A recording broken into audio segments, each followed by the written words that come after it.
afternoon, ma'am. Ma'am, may tanong ko lang, ma'am, kung sino nakabunot sa pangalan ni Ramil, ma'am.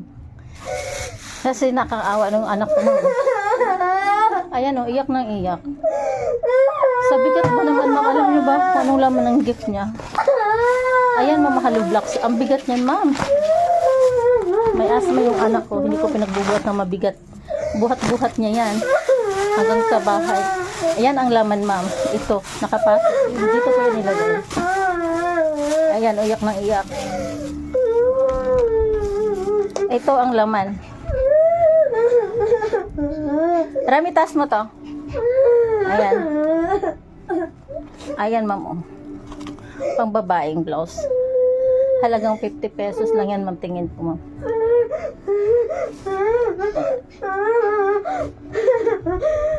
Pwede ba makausap to, ma'am? Ayun ang anak ko, mabiyak ng iyak. Oh.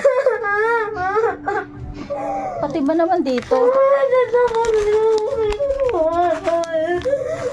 Nasa school pa buot ba kayo, ma'am?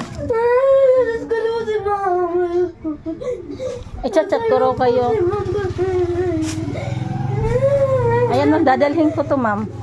Kung kasi sinong nakabunot sa kanya.